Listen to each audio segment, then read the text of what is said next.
খাবার গ্রহণ করার পর কোন অভ্যেসগুলোর পরিবর্তন করলে আপনারা দ্রুত ওজন কমাতে পারবেন, আজকে সেই বিষয়ে আলোচনা করব। Welcome to my page nutritionist Rajanna. আমি ডায়েটিশিয়ান রাজন্না। আজকে সেই ব্যাপারে আপনাদের গাইড করব। প্রথমে বলবো, সুস্থ থাকতে গেলে আমাদের কিন্তু সঠিক খাদ্যাভ্যাস অত্যন্ত জরুরি। আমাদের দৈনন্দিন জীবনের অভ্যেসে ছোট ছোট পরিবর্তন কিন্তু আমাদের সামগ্রিক হেলথকে ভালো রাখতে চেষ্টা করবে।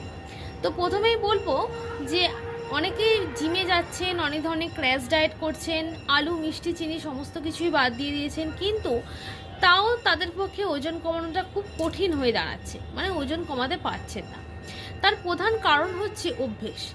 এই অভ্যেসগুলো যদি আপনারা পরিবর্তন করতে পারেন তাহলে দেখবেন খুব দ্রুত ওজন কমাতে পারছেন। আজকে আমি কতগুলো অভ্যেসের কথা বলবো এবং তার সমাধান সম্পর্কেও আমি আলোচনা করব। প্রথমেই বলবো যে খাবার খাওয়ার পর ঘুমোতে যাওয়া।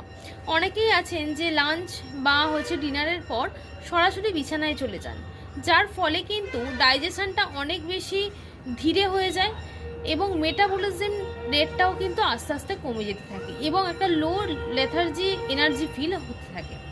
তো কি করবেন, কোনো ভারী খাবার খাওয়ার 3 ঘন্টা পর ঘুমোতে যাওয়ার চেষ্টা করবেন। সেটা যদি রাতের খাবার হয় আরও বেশি ভালো হয়।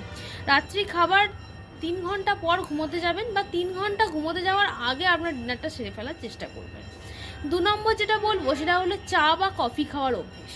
অনেকেই আছেন যে কোনো ভারী খাবার খাওয়ার পর চা বা কফি খেতে খুব ভালোবাসেন, কিন্তু এটা শরীরের জন্য খুব একটা স্বাস্থ্যসম্মত ব্যাপার নয়। কারণ আপনি ধরুন কোনো ভারী খাবার যখন খাচ্ছেন তখন আয়রন রিচ কোনো ভেজিটেবল দিয়ে আপনি ওই সময়ের মিলটা শুরু করেছেন।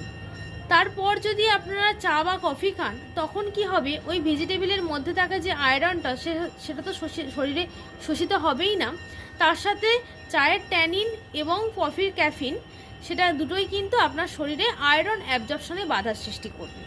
তাহলে এক্ষেত্রে কি করবেন, যখন আয়রন রিচ খাবার দাবার খাবেন তখন তার সঙ্গে ভিটামিন সি রাখার চেষ্টা করবেন, কারণ ভিটামিন সি কিন্তু আমাদের আয়রন অ্যাবজর্পশনে সাহায্য করে।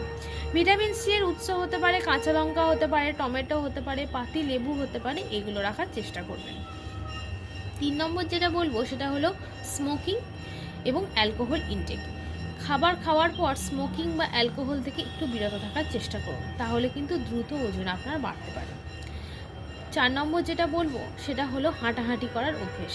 আপনারা খাবার খাওয়ার পরেই বিছানায় না গিয়ে যদি 10 মিনিট লাইট একটু আস্তে আস্তে হাঁটেন তাহলে কিন্তু দেখবেন আপনার ডাইজেশনটা খুব ভালো হচ্ছে